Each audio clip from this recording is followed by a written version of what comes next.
शिवाय हर हर महादेव शंभो। या देवी सर्वभूतेषु बुद्धिरूपेण संस्थिता नमस्तस्यै नमस्तस्यै नमस्तस्यै नमो नमः। जय माता दी। हर हर महादेव। नित्य प्रति करोगे ये पाठ तो फिर होगा ये चमत्कार। आज बिल्कुल भगवान शिव की माँ जगदम्बा की असीम अनुकंपा से और जो माँ भगवती का, माँ सरस्वती का स्वरूप है, ज्ञान की देवी, बुद्धि की अधिष्ठात्री और भक्तों को सुर का भी ज्ञान देने वाली और जीवन को तालमय बनाने वाली जो माँ सरस्वती का स्वरूप है, यदि उनकी कृपा हो जाए और वो सिद्धि प्राप्त हो जाए कि किसी को कुछ भी कह दिया तो वो हो जाए, कि महाराज ने कुछ कह दिया कि ये आप करेंगे तो आपका ये लाभ हो जाएगा, और फिर आपने बिना कोई किंतु परंतु किए वो जो कार्य है वो कर लिया और वो हो जाए, तो फिर आप अचंभित हो जाएं कि भैया महाराज तो बहुत चमत्कारी हैं। क्या महाराज के पास वाक सिद्धि है? वाक सिद्धि यानी कि वाक सिद्ध, जो वाक कह दिया वो हो गया। और इसका विवरण सिर्फ आज के मॉडर्न टाइम में नहीं मिलता, बहुत पुराने समय से भी ये चीज़ें जो है, ऋषि मुनियों के समय से श्राप के रूप में भी वो वाक सिद्धि ही होती है कि जब कोई किसी को श्राप दे दिया फिर वो वैसा ही फलित हो जाए, जैसा कि परीक्षित जी को श्राप दिया गया था कि 7वें दिन आकर के आपको तक्षक नाग काटेगा, और वैसा ही हुआ था। जो विधि का विधान है, कब कहाँ किसके मुख से क्या कहलवा दे, वो जो काल पुरुष या जो कालों के भी काल महाकाल है, ये तो प्रकृति का रहस्य है। लेकिन कुछ एक ऐसे संत महात्मा जिनके पास वाकई में ये सिद्धि हो, मैं बिल्कुल वो पर्ची सिद्धि, ये सिद्धि, वो सिद्धि, दिव्य दरबारों के नाम पे लोगों का कुछ और ही चल रहा है, मैं उसके बारे में बिल्कुल जो है नहीं बात कर रहा हूँ। मैं बात कर रहा हूँ उन असली योगियों के बारे में जिनके पास वाकई में मंत्र जाप के द्वारा, या आज वो जो खास पाठ है रहस्यपूर्ण जिसके बारे में मैं आज चर्चा करने वाला हूँ, और जिस स्वरूप में उस पाठ का वर्णन दिया गया है, हो सकता है आपके पास हो लेकिन आप उसका प्रयोग ना कर रहे हों। और यदि जिस समय की मैं बात कर रहा हूँ, पहले भी मैं हर बार ये बातें करता हूँ कि चर्चाएं कुछ ऐसी हैं, उनके बारे में आप कितनी ही बार वार्तालाप करें, और जब प्रयोग आप करते हैं नित्य प्रति उनका, जैसा कि ये जो आज दिव्य पाठ है, अगर नित्य प्रति कर लिया और जो समय मैं बता रहा हूँ उसमें आपने कर लिया, तो हो सकता है फिर जिसको जो कह देंगे फिर वो हो जाएगा, तो अचंभित मत रहिएगा। लेकिन बहुत बड़ी शक्ति के साथ बहुत बड़ी जिम्मेदारी हमेशा आती है, और हम लोगों की कोशिश यही है कि आपको सावधान करना भी हमारा काम है। कुछ गुप्त स्रोत हैं, उनके बारे में चर्चा करके आपको लाभ मिले, मानव जाति को लाभ मिले, वो भी हमारा एक कर्म है। लेकिन ये जो वाक सिद्धि की जो चमत्कारिक शक्ति है, अगर इसका आपको प्रयोग करना सही से ना आए, या आप अपने शब्दों पे काबू नहीं रख पाएंगे, तो फिर यही वाक सिद्धि कई बार आपका खुद का ही नुकसान कर देती है। वो कैसे? कि अब आप वाक सिद्ध हो गए कि जो कह दिया वो हो गया, लेकिन अब आप घर में रह रहे हैं, आप कोई बैरागी नहीं, आप कोई संत नहीं, आप गृहस्थी हैं, वहाँ पे आप अपनी साधना कर रहे हैं या पूजना कर रहे हैं, कोई जो उसका ज्ञान रखने वाला नहीं है, या हर कोई जो है वह आध्यात्मिक प्रवृत्ति का नहीं होता, या भक्त भी नहीं होता, या साधक भी नहीं होता। तो जब ऐसे लोग, क्योंकि अब आप विद्वान हैं, आप हर एक चीज़ का जब बोध लेंगे तो कई बार जो है क्रोध आना भी स्वाभाविक हो जाता है कई बार, कि ये चीज़ यहाँ है, ये इस दिशा का ज्ञान है, ये साधनाएं ऐसे करनी है, वो चीज़ उसी दिशा में रखी जानी चाहिए। लेकिन जो सामने वाले हैं, हो सकता है उन्होंने उसके बारे में ना पढ़ा हो, आध्यात्मिक प्रवृत्ति भी ना हो, और वो कुछ ऐसा कर दें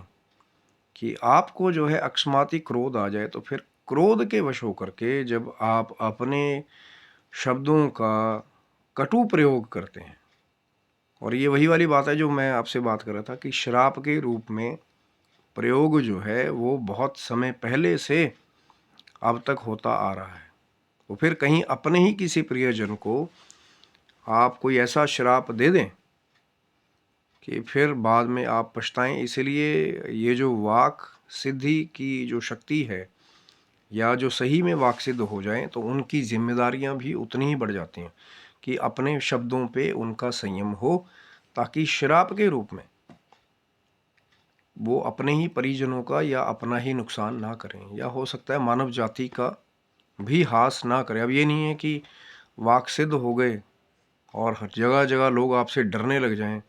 कि भैया ये आएगा कुछ कह देगा तो हो जाएगा, और ये गलत ही कहेगा। ऐसा भी उदाहरण आपके जीवन का नहीं होना चाहिए। सिर्फ मानव जाति के कल्याण के लिए मैं आज आपके साथ फिर वापस आते हैं कि वो दिव्य पाठ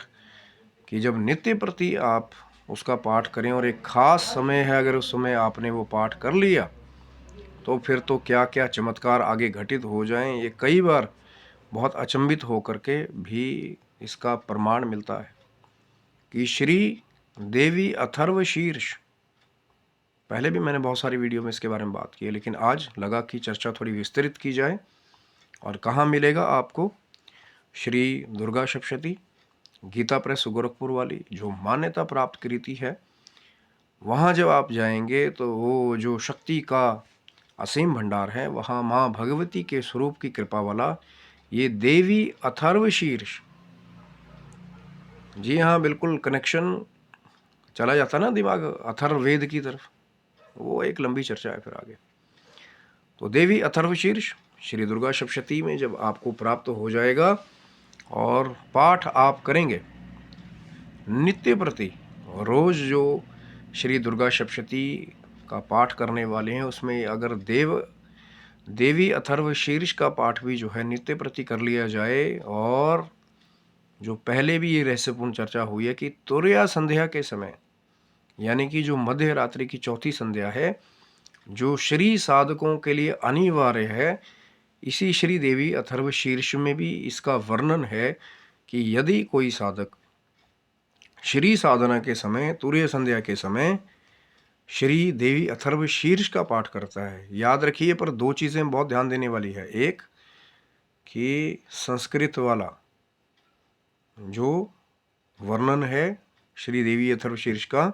नंबर एक, ये नहीं सिंप्लीफाई करके कोई हिंदी में उसको आप पढ़ रहे हैं और आप सोचेंगे कि वो चीज़ हो जाए। जो संस्कृत के शब्दों में, उच्चारण में ही वो शक्ति छिपी हुई है। और दूसरा, तुरय संध्या यानी मध्य रात्रि के समय नित्य प्रति रोज किया जाए, तो फिर कब आप वाक्सिद्ध हो जाएंगे, ये चमत्कार भी बाद में देखने को मिलते हैं। ऐसा नहीं है कि कुछ नहीं होता है कि आप कर रहे हैं। जब मां भगवती की कृपा वाली कृति में जो भी चीज़ों का वर्णन है, जब आप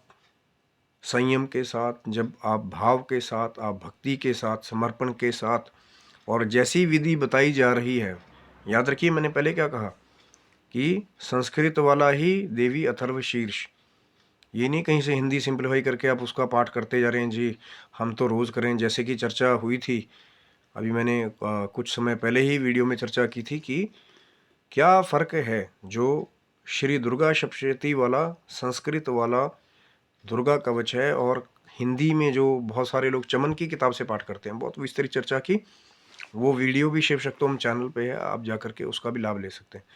तो तुरया संध्या के समय और संस्कृत वाला जो श्री दुर्गा सप्तशती में जिस देवी अथर्व शीर्ष का वर्णन है, यदि पाठ कर लिया जाए नित्य प्रति, तो वाक सिद्ध जो है वो साधक हो जाता है। ऐसा वर्णन श्री देवी अथर्व शीर्ष में जब आखिरी में आप जाएंगे तो आपको वर्णन मिलेगा। लेकिन वो चेतावनी मैंने आपको पहले दे दी कि वाक सिद्ध तो आप हो गए, लेकिन अपने शब्दों पे आपका जो है वो काबू होना चाहिए। नहीं तो हो सकता है कि अपने ही किसी परिजन को क्रोधवश होकर के आप श्राप के रूप में कुछ कह देंगे, तो वो भी घटित हो जाता है। और इसीलिए कब, कहाँ, कैसे उसका प्रयोग करना है, तो माँ भगवती से भी प्रार्थना जरूर करनी चाहिए कि ये जो शक्ति है वाक सिद्धि की, इसका प्रयोग जो है वो आप मानव हित में करें, मानव जाति के कल्याण के लिए करें। और किसी का जो कार्य है वो रुका हुआ है और हमें दिखाई दे रहा है कि वो निर्दोष है, उस कार्य के लिए फिर उस वाक सिद्धि का प्रयोग किया जाना, ये सर्वप्रिय माँ भगवती की कृपा से संभव है कि जिसको जो कह दिया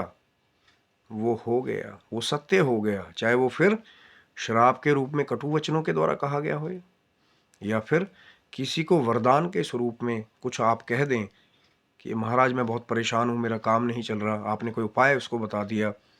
अब वाक सिद्धि की कृपा, माँ सरस्वती का स्वरूप, माँ भगवती का स्वरूप आपके साथ है, और बिना किंतु परंतु किए उन्होंने वो उपाय कर लिया, तो हो जाए तो फिर इसमें अचंभित होने वाली बात नहीं है। क्योंकि श्री दुर्गा सप्तशती में श्री देवी अथर्वशीर्ष में इसका वर्णन है कि तुरय संध्या यानी कि चौथी संध्या के समय किया हुआ श्री देवी अथर्वशीर्ष का नित्य पाठ आपको वो चमत्कारी शक्ति प्रदान करता है कि जो कह दिया फिर वो हो गया। लेकिन दो धारी तलवार है, एक जगह जहाँ बहुत बड़ी शक्ति है कि महाराज जी तो बहुत सिद्ध हैं, जो कह देते हैं वो हो जाता है, लेकिन कई बार यही शक्ति जो है इसका एक नेगेटिव रूप देखने को मिलता है। जब हम अपने क्रोध पे संयम नहीं रख पाते हैं, किसी को कटु वचनों में कुछ कह दिया और उसका बुरा हो गया, तो हो सकता है उसके बाद में फिर आपको ग्लानि हो कि ये मैंने इस चीज़ के लिए ये कार्य नहीं किया था, कि जो ये मैं पाठ कर रहा हूँ श्री देवी अथर्वशीर्ष का, ये माँ की कृपा वाला जो पाठ है, माँ की शक्ति वाला पाठ है, इसके द्वारा ये क्या हो गया। तो ग्लानि होना जो अच्छे संत स्वभाव हैं, लेकिन ये कुछ ऐसा है कि यहाँ पे अपने शब्दों पे, आपके जो क्रोध पे आपका संयम होना बहुत ज़रूरी है। और माँ भगवती की कृपा रहेगी, इसलिए मैं हर बार कहता हूँ कि पाठ कीजिए, उसके बाद क्षमा प्रार्थना है, देव अपराध क्षमापन स्तोत्र है, उसका पाठ ज़रूर कीजिए। और माँ से ये प्रार्थना करें कि माँ जो भी आपकी शक्तियाँ हैं, जो भी माँ भगवती का स्वरूप है, अलग अलग दिव्य स्रोत हैं श्री दुर्गा सप्तशती में, जैसे ये महाशक्तिवान श्री देवी अथर्वशीर्ष का पाठ है, ऐसे ही बहुत सारे अलग अलग स्रोत हैं, चाहे कवच है, अर्गला है, कीलक है, और दिव्य रहस्य हैं। और फिर महाशक्ति से भरा हुआ जब और आप आगे बढ़ते हैं, तो वही श्री दुर्गा सप्तशती के अंतिम पृष्ठों पे फिर आपको श्री सिद्ध कुंजिका स्तोत्रम भी मिलता है, जो और डायरेक्ट भगवती की ऊर्जा को जगाने वाला है। वो जो माँ भगवती का स्वरूप है आपके शरीर में, जो कुंडलिनी के रूप में वास करता है, सोई हुई शक्ति। लेकिन जब विधि आपको प्राप्त हो जाए, भगवान शिव की कृपा हो जाए, माँ जगदम्बा की कृपा हो जाए, तब ही वो स्वरूप को जो है वो आप जगा करके कंट्रोल कर पाएंगे। नहीं तो बहुत सारे साधक ऐसे होते हैं, कई कई साल से वो पाठ कर रहे हैं कि हम तो इन स्रोतों का बहुत सालों से पाठ कर रहे हैं, लेकिन क्यों लाभ नहीं हो रहा या क्यों फर्क नहीं आ रहा। क्योंकि कुछ ऐसे गुप्त ध्वनियाँ हैं, जब आप उनका प्रयोग करते हैं, या फिर इष्ट कृपा हो, भगवान शिव की कृपा होगी, तो फिर जो भी जैसे भी आप करेंगे तो वहाँ पे चमत्कार ही होंगे। जैसे भी आप पाठ करेंगे, माँ भगवती की कृपा हो जाएगी। चाहे वो फिर शुद्ध उच्चारण, बिंदी ऊपर माँ का उच्चारण हो, मकार, या फिर अंगकार का जो अग्नि बीज वाला रहस्य हो। अब बहुत सारे लोग आते हैं, कहते हैं कि जी ये दूसरा कहाँ से तांत्रिक व्याकरण जो है निकाल करके लेकर के आगे अंगकार वाला। इसलिए मैं हर बार कहता हूँ कि जिस चीज़ की नॉलेज ना हो, बिना उसको पता किए उस पर कमेंट नहीं करना चाहिए। क्योंकि ऐसे बहुत सारे दिव्य रहस्य हैं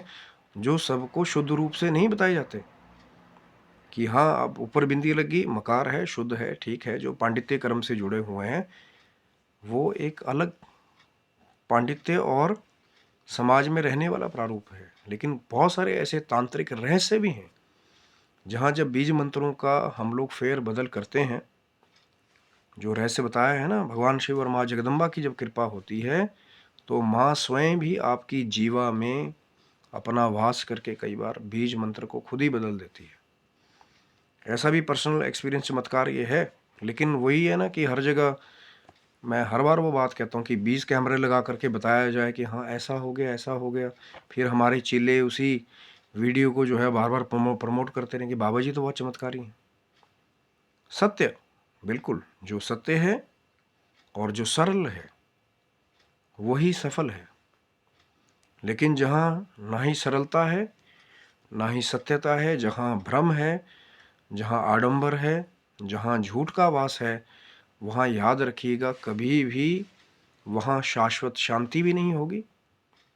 और ना ही वहाँ पे शाश्वत सफलता होगी। थोड़े टाइम के लिए लगेगा कि हाँ भैया बहुत तरक्की हो रही है, दिव्य दरबारों में बढ़ोतरी हो रही है, या हम ये सिद्धियों के नाम पे हम लोगों को जो है वो इस्तेमाल भी कर लेंगे, या हम अपना कोई पॉलिटिकल एजेंडा जो है वो चला लेंगे। लेकिन ये सब लंबे समय के लिए नहीं होता। ये बहुत ही, कहते हैं ना कि एक थोड़ी देर के लिए आपका आडंबर चल सकता है, थोड़ी देर के लिए आपका टोटका चल सकता है, थोड़ी देर के लिए आपकी जो कुछ गलत क्रियाओं के द्वारा आप जो किसी की नज़रबंद करते हैं वो हो सकता है। लेकिन जो सत्य है, जो भगवान शिव की, माँ जगदम्बा की कृपा वाला हठ योग है, या योग है, या भक्ति योग है, या कर्म योग है, वही आपको जो है शाश्वत सिद्धि प्रदान करता है, वही आपको शाश्वत सफलता प्रदान करता है, और वही आपको वो जो कुछ गुप्त रहस्य हैं, जो कुछ तांत्रिक बीज ध्वनियों से जुड़े हुए हैं, लेकिन ये सबको नहीं दिया जाता। मैं हर बार क्यों बात करता हूँ कि मिलेगा तभी लगेगा कि आपके अंदर भाव है, आपके अंदर बड़ों की जो है इज्जत है, या आपके अंदर जानने की ललक है कि अगला अगर कुछ बता रहा है कि अंगकार में कुछ रहस्य छिपा हुआ है जो रंग अग्नि बीज मंत्र है, तो फिर तब कई बार रहस्य जो है बाहर आते हैं। पहले आकर के आप कहने लग जाओ कि ये तो कुछ होता नहीं है, ये नहीं होता, वो नहीं होता। तभी तो मैंने कहा ना, जिस चीज़ के बारे में जानकारी ना हो वहाँ पे कभी भी टिप्पणी नहीं करनी चाहिए, वहाँ कमेंट नहीं करना चाहिए। और क्या पता सामने जो बैठा है वो कौन हो, क्या पता उसके ऊपर किसकी कृपा हो, क्या पता भगवान शिव की, माँ जगदम्बा की ऐसी असीम कृपा हो कि वो उल्टा भी आपको कह दे, वो आपको मरा मरा भी कह दे, तो हो सकता है वो राम हो जाए। ये भगवान शिव की, माँ जगदम्बा की असीम कृपा है। और जैसा मैंने आपको कहा, यदि नियम से, भाव से श्री देवी अथर्व शीर्ष का पाठ जो है तुरया संध्या में, मध्य रात्रि की संध्या में, चौथी संध्या में यदि नियम से कर लिया जाए तो फिर चमत्कारिक वाक सिद्धि को भी आप प्राप्त कर सकते हैं कि जिसको जो कह दिया वो हो गया। लेकिन प्यारे, शक्ति के साथ साथ जिम्मेदारी भी आएगी कि किसको क्या कहना है, कब कहना है, नहीं कहना है। और मौन रहने का प्रैक्टिस भी यहाँ से होनी चाहिए, क्योंकि शक्ति है तो उसके ऊपर संयम होना भी बहुत ज़रूरी है। ये नहीं है कि अब वहाँ पे आप साधनाएं कर रहे हैं और शराब के रूप में आपकी ऊर्जाएं जो हैं वो बार बार बाहर भी निकलती रहें, और दूसरों का, मानव जाति का कल्याण भी जो है करने की बजाय जो है वो उनका हास करती रहे। क्योंकि मूर्खों के ऊपर ब्रह्मास्त्र का प्रयोग अगर किया जाए वो भी वेद सम्मत नहीं है। मूर्खों को दूर से ही प्रणाम कर लीजिए, ठीक है भैया, आप हमारे मार्ग में मत आइए। लेकिन ऐसी महान शक्तियों का, जो माँ भगवती की ये असीम शक्तियों से भरी हुई कृतियाँ हैं, जैसे श्री देवी अथर्व शीर्ष है, पाठ कीजिए, शक्ति को प्राप्त कीजिए, सिद्धि को प्राप्त कीजिए। लेकिन कहाँ उसका कैसा प्रयोग करना है, तो वो प्रार्थना भी भगवान शिव से, माँ जगदम्बा से रोज करनी चाहिए कि माँ, ये जो आपकी कृपा से हमें सिद्धि प्राप्त हुई है, वाक सिद्धि, या ये जो महान शक्ति प्राप्त हुई है, इसका प्रयोग जो है वो हम मानव जाति के कल्याण के लिए ही करें। आपका आशीर्वाद बना रहे कि इसके द्वारा किसी निर्दोष का कभी दोष ना हो, इसके द्वारा कभी किसी असहाय का हम दोष ना करें। हाँ, कोई बुरा कर रहा है और वो फिर मिल जाए तो फिर कई बार जो है धर्म की स्थापना करने के लिए भी पापियों का संहार करना पड़ता है, पापियों को भी सबक सिखाना पड़ता है। वो एक अलग चर्चा है। लेकिन जहाँ तक हो सके तो माँ भगवती की सुंदर कृति के द्वारा श्री देवी अथर्वशीर्ष कहाँ मिलेगा? श्री दुर्गा सप्तशती, गीता प्रेस गोरखपुर, मान्यता प्राप्त। और कब करना है? तुरय संध्या, मध्य रात्रि की संध्या, चौथी संध्या, श्री साधना का रहस्य करेंगे तो फिर चमत्कार भी होते हैं प्यारे, विश्वास रखिए। लेकिन चमत्कार होते हैं भगवान शिव की, माँ जगदम्बा की कृपा से, आपके भाव से, आपके समर्पण से। मानव जाति के कल्याण की तरफ माँ भगवती की शक्तियों का समर्पण आप करते रहेंगे तो आपका कल्याण जो है, माँ भगवती की ये शक्ति कई गुना आपको फल प्रदान करेगी, आपकी सिद्धि में बढ़ोतरी करेगी। आशा करता हूँ वीडियो आपको अच्छा लगा होगा। ज़रूर लाइक शेयर सब्सक्राइब करें ताकि आगे भी बहुत कुछ चमत्कारी लाने की हमारी कोशिश है, माँ की कृपा से, भगवान शिव की कृपा से। तब तक के लिए आप सभी बंधुओं को हर हर महादेव शंभु। जय माता दी।